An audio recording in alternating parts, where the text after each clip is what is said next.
పితా పుత్ర పవిత్రాత్మనామమున ఆమెన్. క్రీస్తునాథుని యందు మిక్కిలి ప్రియ సహోదరి సహోదరులారా, ఈ వాక్య పరిచర్యకి మిమ్మందరినీ ప్రేమతో ఆహ్వానిస్తున్నాను. పౌలు తెస్సలోనిక ప్రజలకు రాసిన 2వ లేఖ 3వ అధ్యాయము 6వ వచనము నుండి, సహోదరి సహోదరులారా, యేసుక్రీస్తు ప్రభు యొక్క నామమున మిమ్ము ఇట్లు ఆజ్ఞాపించుచున్నాము. సోమరి జీవితములను గడుపుచు మా ఉత్తర్వులను అనుసరింపని వారి నుండి దూరముగా ఉండండి. మమ్ము అనుసరింపవలనని మీకు తెలియను కదా. మేము మీతో ఉన్నప్పుడు సోమరులుగా ప్రవర్తింపలేదు కదా.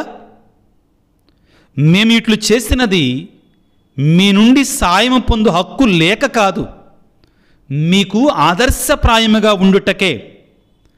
పని చెయ్యనివాడు భోజనమునకు అనర్హుడు అని మీతో ఉన్నప్పుడు చెప్పి ఉంటిమి కదా.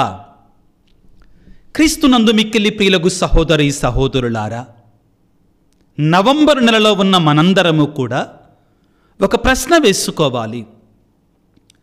నేను పరలోక రాజ్యాన్ని చేరుకోవాలి అంటే, నిత్య జీవితాన్ని పొందుకోవాలి అంటే నేనేం చెయ్యాలి? నేనేమి చేస్తే స్వర్గరాజ్యంలో చేరుకుంటాను అన్నదానికి పౌలు గారు ఒకే ఒక సమాధానాన్ని ఇస్తున్నాడు. నీతియుక్తంగా, ధర్మబద్ధంగా నీ యొక్క పనిని నీవు చేసుకుంటూ విశ్వాసపాత్రులైన సేవకుడిగా, సేవకురాలిగా బ్రతుకు. ఒక భర్తగా, ఒక భార్యగా నీ ధర్మాన్ని నువ్వు నెరవేర్చు. క్రీస్తునందు విశ్వాసాన్ని నిలుపుకో. సోమరిపోతులుగా జీవిస్తే మనం పరలోకములో ప్రవేశించం.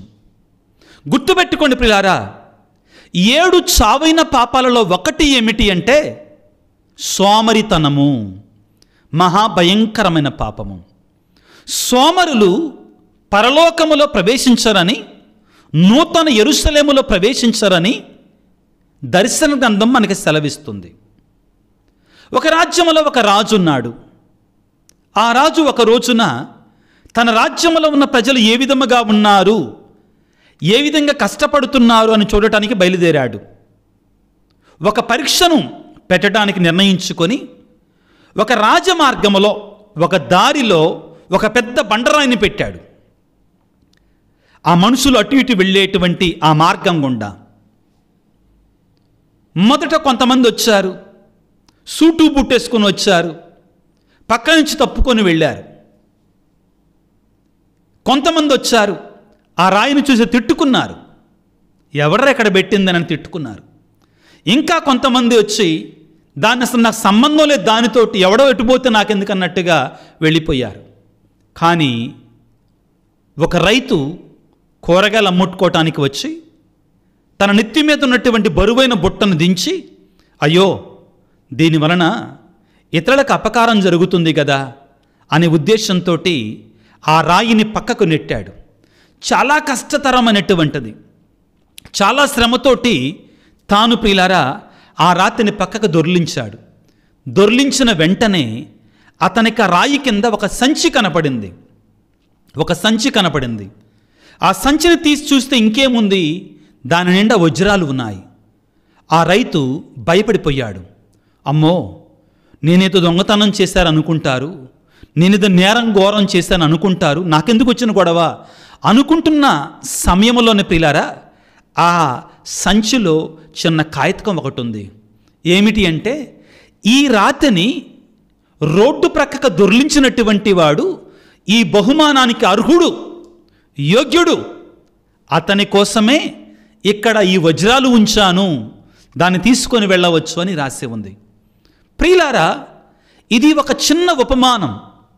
కానీ దీని ద్వారా మనం ఏం సందేశాన్ని నేర్చుకుంటాము అంటే, పరలోక తండ్రి మన కొరకై కూడా గొప్ప గొప్ప బహుమానాలు దాచి ఉంచాడు. మన కొరకై కూడా గొప్ప గొప్ప సంపదలు దాచి ఉంచాడు. అన్నిటికంటే ముఖ్యమైనటువంటి నిత్య జీవితం అనే సంపదలను దాచి ఉంచాడు.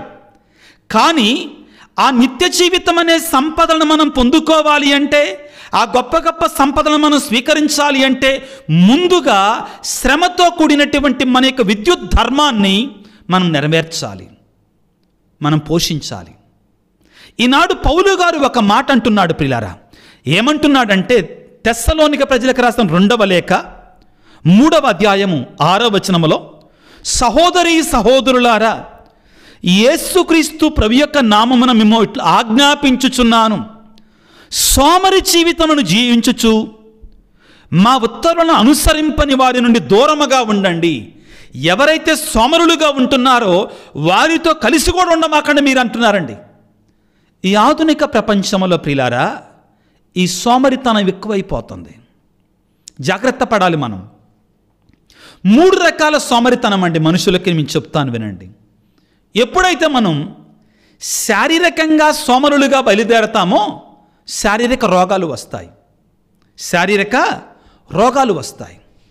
ప్రియులకు దేవుని బిడ్డలారా, మనం కష్టపడకపోతే నడవకపోతే ఏమవుతుందండి? శారీరకంగా రోగాలు వస్తాయి, పేదలం అయిపోతాం. 2 జరుగుతాయండి. శారీరకమైన రోగాలు వస్తాయి, పేదలం అయిపోతాం. 2వది మనోజ్ఞాన సోమరితనం అండి. జ్ఞానాన్ని సంపాదించకుండా, జ్ఞానపరంగా యాక్టివ్గా ఉండకుండా, చదవకుండా, మంచి విషయాలు నేర్చుకోకుండా, ఎల్లప్పుడూ కూడా రీల్సో లేకపోతే ఆ షార్ట్సో మనం పొద్దాకలు అదే పని మీద ఉన్నాం అనుకో, జ్ఞానం రాదంటండి. జ్ఞానం రాదు. ఒక ప్రత్యేకమైన సబ్జెక్టు మీద మనము కూలంకుషంగా నేర్చుకోవటానికి ప్రయత్నం చేసినప్పుడే జ్ఞానం పెరుగుద్దంటండి. మనం ఎప్పుడైతే ఈ మేధస్సుకి పదును పెట్టమో మనం ఏమవుతామండి? నిదానంగా జ్ఞానహీనులుగా మారిపోతాం. 3వ సోమరితనం ఇంకా భయంకరమైనటువంటిదండి. 3వ సోమరితనం ఆత్మీయ సోమరితనం. ఈ ఆత్మీయ సోమరితనం మనల్ని నిత్య జీవితాన్ని చేరుకోకుండా చేస్తుంది. ఆత్మీయ సోమరితనం మనల్ని నిత్య జీవితాన్ని చేరుకోకుండా చేస్తుంది. ప్రియులారా, జాగ్రత్తగా గమనించండి. ఈ ఆధునిక ప్రపంచంలో దేవుని సన్నిధికి వెళ్ళాలంటే సోమరితనం, వాక్యాన్ని చదవాలంటే సోమరితనం, ప్రార్థన చెయ్యాలంటే సోమరితనం, మోకరించాలంటే సోమరితనం, దివ్యబలి పూజకి వెళ్ళాలంటే సోమరితనం. ఆత్మీయ సోమరితనం అన్ని సోమరితనాల కంటే కూడా మహాభయంకరమైనటువంటిది. ప్రియులారా, ఒక నిమిషం పాటు పౌలు గారు తెస్సలోనిక ప్రజలకి ఎందుకు మీరు సోమరులుగా ఉండకూడదని హెచ్చరిస్తున్నాడో తెలుసుకుందాం. ఎందుకనంటే మీరు ఒక్కసారి తెస్సలోనిక ప్రజలకు రాసిన 1వ లేఖ 3వ అధ్యాయము, ఈ 2 లేఖలు కూడా ప్రభు యొక్క రాకడను గురించి, 2వ రాకడను గురించి ఎక్కువగా బోధిస్తాయండి. పౌలు తెస్సలోనిక ప్రజలకు రాసిన 1వ లేఖ 2వ లేఖ 2 కూడా. ఉదాహరణకి పౌలు తెస్సలోనిక ప్రజలకు రాసినటువంటి 1వ లేఖ 4వ అధ్యాయము 13వ వచనం నుండి హెడ్డింగ్ ఏమని ఉంటుందంటే ప్రభు యొక్క రాకడ అని ఉంటుంది.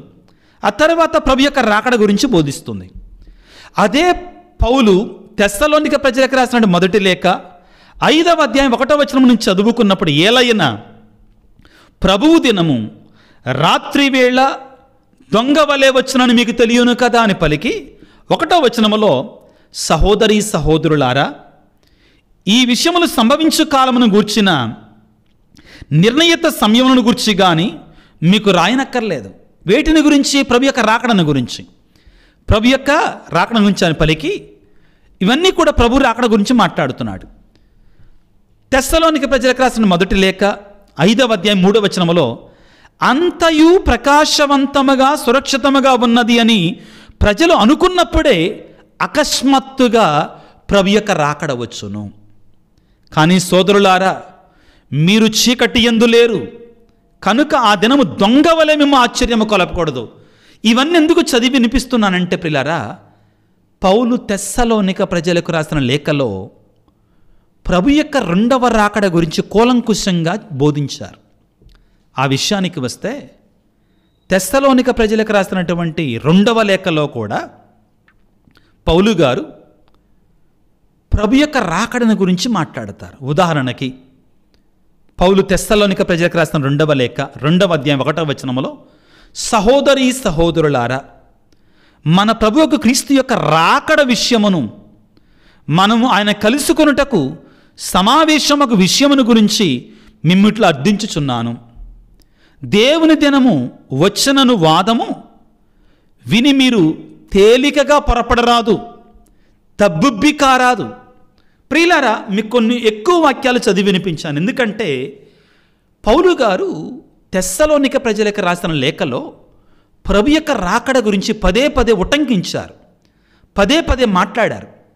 కాబట్టి ఈ తెస్సలోనిక ప్రజలు ఏం చేశారంటే, వాళ్ళల్లో కొంతమంది ఇంకేముంది, ప్రభువు రాకడ వస్తుంది కదా, ప్రభువు రాకడ దగ్గర పడింది కదా, ప్రభువు రాకడ రానే వస్తుంది కదా, ఇంకా మనం పనిచేయటం ఎందుకు, కష్టపడటం ఎందుకంగా, మనం కష్టపడాల్సిన అవసరం లేదు, పని చేయాల్సిన అవసరం లేదు, గుళ్ళో కూర్చొని ప్రార్థన చేసుకుంటా ప్రభువు రాకడ కొరకే సిద్ధపడదాం అనని సోమరిపోతులుగా వాళ్ళు మారిపోయారు. జాగ్రత్త వహించండి ప్రియులారా. ఎప్పుడూ కూడా నువ్వు దేవుడికి సేవ చేయటం అంటే నీ కుటుంబాన్ని, నీ భార్యని, నీ పిల్లలని, వారి మీద నీకున్న బాధ్యతను పక్కగా నెట్టేసేసి వాళ్ళకి చేయాల్సిన బాధ్యతను నెరవేర్చకుండా నేను దేవుడి దగ్గర ఉంటున్నాలే, ప్రార్థన చేసుకుంటున్నాలని ప్రార్థన యొక్క పేరు మీదగా నువ్వు జీవిస్తే దేవుడు మెచ్చడండి. పౌలు గారు కూడా అదే చెప్తున్నాడు. ఈ రెండవ రాకడ గురించి బోధించిన పౌలు గారి మాటలు విని ఈ తెస్సలోనిక ప్రజలు ఏం చేశారు, సోమరిపోతులుగా తయారయ్యారు. అప్పుడు పౌలు గారు చాలా గట్టిగా హెచ్చరించారండి వాళ్ళని. ఏమన్నారు, సహోదరి సహోదరులారా, ప్రభు యొక్క నామమున మిమ్మిట్లు ఆజ్ఞాపించుచున్నాను, సోమరి జీవితమును జీవించుచు మా విత్తరులను అనుసరింపని వారి నుండి దూరముగా ఉండండి. అదేవిధంగా మమ్ము అనుసరింపాలని మీకు తెలియను కదా, మేము మీతో ఉన్నప్పుడు సోమరిపోతులుగా ప్రవర్తించలేదు కదా అని పలికి ఒక మాట గట్టిగా అంటున్నారు, పని చెయ్యనివాడు తిండికి యోగ్యుడు కాడు. ప్రేమనటి యువతి యువకులారా, మీరు ఏ విధముగా జీవిస్తున్నారు? గంటల తరబడి ఆ ఫోన్లోనే, ఆ రీళ్లతోటే, ఆ యొక్క షార్ట్స్ తోటే మీ సమయాన్ని గడిపేస్తున్నారా? బాధ్యత లేకుండా జీవిస్తున్నావా? పౌలు గారు నిన్ను హెచ్చరిస్తున్నారు. కష్టపడి పనిచేయి, ఇష్టపడి పనిచేయి. తెలుగులో ఒక సామెత ఉంది ప్రియులకు దేవుని. ఏమిటి అంటే, మనం ఎప్పుడైతే ఖాళీ మనసుతో ఉంటామో సైతాను కట్ట మన మనసట్ట పరిశోధనాశాలగా మారిపోద్దంట. Empty mind is devil's workshop. Empty mind is devil's workshop. ఎవడైనా కానీ సోమరిగా ఉంటున్నాడు అంటే వాడేదో పాపములో పడబోతున్నాడు, ఏదో పాపాన్ని చేయబోతాడు. మనం ఎల్లప్పుడూ కూడా ఏదో ఒక బిజీగా ఉండాలి. మన మనసుకు అవకాశాన్ని ఇవ్వకూడదండి, చెడు వైపుకి వెళ్ళటానికి అవకాశాన్ని ఇవ్వకూడదు. కాబట్టి empty mind is devil's workshop. ఖాళీ మనసు అంటండి సైతానుకు పరిశోధనాశాలట. ప్రియులకు దేవుని బిడ్డలారా, జాగ్రత్తగా ఉండాలి. మనం చేయాల్సింది చేసి దేవునికి మిగిలింది విడిచిపెట్టాలి. అప్పుడు దేవుడు చూస్తాడు. Do your best and leave the rest to God and God will take care of it. దేవుడు మిగిలిందంతా చేస్తాడు పిల్లారా, కానీ నువ్వు చేయాల్సింది నువ్వు చేయాలి. సోమరిపోతులుగా ఉంటాడు. క్రైస్తవుడు అనేటువంటి వాడు సోమరిగా ఉండటానికి అవకాశం లేదు. యేసయ్య ఈ లోకంలో 33 సంవత్సరాలు మాత్రమే ఉన్నాడు. అహర్నిశలు శ్రమించాడు. రాత్రింబవళ్ళు కూడా దైవరాజ్యాన్ని స్థాపించటం కొరకే శ్రమించాడు. నీకు నాకు గొప్ప ఆదర్శంగా నిలబడ్డాడు. కాబట్టి బిడ్డలారా, నేను ఒక గురువుగా నా బాధ్యత అహర్నిశలు కూడా దేవుని యొక్క వాక్యాన్ని బోధించాలి. నీవొక భర్తగా, తండ్రిగా కుటుంబాన్ని పోషించాలి. నువ్వొక భార్యగా, తల్లిగా కుటుంబాన్ని పోషించుకోవాలి. నువ్వొక కుమారుడిగా మంచిగా చదువుకోవాలి, కష్టపడాలి, శ్రమించాలి, తల్లిదండ్రులకు విధేయులవై ఉండాలి. మన బాధ్యతలని మనం నెరవేర్చటంలో సిద్ధముగా ఉండాలి ప్రియరా. ఇదిగో సామెతల గ్రంథము 12వ అధ్యాయము 24వ వచనములో, కష్టించి పనిచేస్తే అధికారిగా మారతాడు, సోమరిపోతూ బానిసగా మారతాడంటండి. నువ్వు ఏ విధంగా ఉండాలనుకుంటున్నావు? అధికారిగా మారాలనుకుంటున్నావా, లేకపోతే బానిసగా ఉండాలనుకుంటున్నావా? అదే సామెతల గ్రంథము 14వ అధ్యాయము 23వ వచనం ఈ విధంగా సెలవిస్తుంది పిల్లారా. సామెతల గ్రంథము 14వ అధ్యాయం 23వ వచనం ఈ విధంగా సెలవిస్తుంది. కష్టించి పనిచేసినచో సత్ఫలితము కలుగును, కబుర్లతో కాలము వెళ్ళిపోచ్చినచో పేదరికము అబ్బును. కష్టించి పనిచేసినచో సత్ఫలితము కలుగును, కబుర్లతో కాలము వెళ్ళబుచ్చినచో పేదరికం ఉంటుంది. ప్రియులారా, పని చేసినటువంటి వాడికి తిండి కొదవలేదు. మీకందరికీ ఒక మాట అండి, మన హక్కుల కొరకే మనం పోరాడి మరీ తీసుకోవాలి. మనకు రావలసినటువంటి హక్కులని మనం అవసరమైతే పోరాడి మరీ తీసుకోవాలి. కానీ ప్రియులారా మనము ఆ ఉచిత తాయిలాల మీద ఆధారపడి సోమరులుగా మారకూడదు. ఉచిత తాయిలాలు మనల్ని కొన్నిసార్లు సోమరులుగా మారుస్తాయి. మన హక్కుల కొరకే మనం పోరాడి తీసుకోవాలి, కానీ ఎట్ ద సేమ్ టైం కష్టపడతాన్ని మరవకూడదు. చెప్పాను కదా, క్రైస్తవుడు అనేటువంటి వాడు సోమరివాడిగా ఉండకూడదు. నీ ప్రభువే నీకు ఆదర్శం. పౌలు గారు అన్ని సువార్తా ప్రయాణాలకు వెళుతున్నా కానీ ఆయన గుడారాల పని చేసుకుని తన పొట్టను తానే పోషించుకున్నాడండి. ఒకడి మీద ఆధారపడలా. శ్రమించాలి. ప్రియులకు దేవుని బిడ్డలారా, సామెతల గ్రంథం 6వ అధ్యాయం 6వ వచనం చదువుకోండి, సమయం ఎక్కువ లేదు. ఏమంటాడు తెలుసా సామెతల గ్రంథకర్త? సోమరి చీమలను చూడుము, సోమరి చీమలను చూడుము, అవి అహర్నిశలు శ్రమిస్తూనే ఉంటాయి. కష్టపడు. ప్రియులారా, మత్తయి శుభవార్తలో యేసు ప్రభు 25వ అధ్యాయంలో ఒక ఉపమానాన్ని చెప్తారు. ఒక యజమానుడు 3 సేవకులకి, ఒకటి 5 లక్షలు, రెండో వాడికి 3 లక్షలు, ఒకటికి 1,00,000 ఇచ్చాడు. మొదటి ఇద్దరు కూడా కష్టపడ్డారు, సంపాదించారు, శబాష్ అన్నాడు.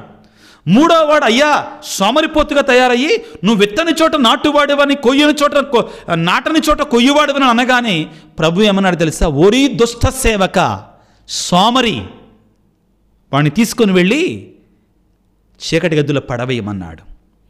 ప్రియులారా, మనము మరణించే వరకు పోరాడి మరణించే వరకు శ్రమిస్తే ఆ శ్రమను బట్టి దేవుడు మనం మెచ్చుకుంటాడు. అలా కాకుండా నీవు ముందే పనిని ఆపేస్తావనుకో, అప్పుడే చనిపోయినట్లే, నువ్వు బ్రతికినా చనిపోయినట్టే శ్రమను ఆపినప్పుడు. ప్రియులారా, ఈ ఆధునిక ప్రపంచంలో కొంచెం సంపదలు ఎక్కువయ్యాయి, డబ్బు ఎక్కువైంది. ప్రియులారా, గుర్తుపెట్టుకోండి, ఇదిగో బైబిల్ గ్రంథంలో మనం ఒక ఉపమానాన్ని చదువుతాం. పేద లాజరు, ధనవంతుడు. ధనవంతుడు చేసిన పాపం ఏంటి? పని చెయ్యకుండా నిత్యము కూడా విందులు వినోదాలతో ఉన్నాడు. ఈరోజు ప్రార్థన చేసుకుందాం పిల్లలు, మనము కూడా శ్రమించి కష్టపడి ఆ ప్రభు యొక్క రాజ్యంలో ప్రవేశించులాగున, సోమరితనాన్ని విడిచిపెట్టలాగున మనకు శక్తిని ప్రసాదించమని తల వంచి ప్రార్థన చేసుకుందాం. సర్వశక్తిమంతుడా, సర్వోన్నతుడా దేవా, మేమందరం కూడా కష్టించి శ్రమించి మా యొక్క పొట్టకూడు సంపాదించుకునేలాగా మాకు సహాయం చేయండి. మాలో ఉన్న సోమరితనాన్ని తీసివేయండి. శారీరక, మానసికమైన, ఆత్మీయమైన సోమరితనాన్ని విడిచిపెట్టి నీ వాక్యానుసారముగా జీవిస్తూ ఆత్మీయ శ్రమ, శారీరక శ్రమ, మానసిక శ్రమతో ముందుకు వెళ్ళటానికి కావాల్సిన శక్తిని ప్రసాదించండి. ఈనాడు ప్రభువా, నీ యొక్క వాక్య పరిచయలో పాల్గొన్న ప్రతి బిడ్డను దీవించమని, ఆశీర్వదించమని మా నాథుడైన క్రీస్తు ద్వారా వేడుకొనుచున్నాము తండ్రి, ఆమెన్. ప్రభువు మీతో ఉందురుగాక, మీ ఆత్మతో ఉందురుగాక. సర్వశక్తి గల సర్వేశ్వరుడు పిత, పుత్ర, పవిత్రాత్మ మిమ్ము మీ కుటుంబాలను చల్లగా దీవించి ఆశీర్వదించి కాపాడుదురుగాక. God bless you. దేవుడి మిమ్ము దీవించుగాక. ఆమెన్.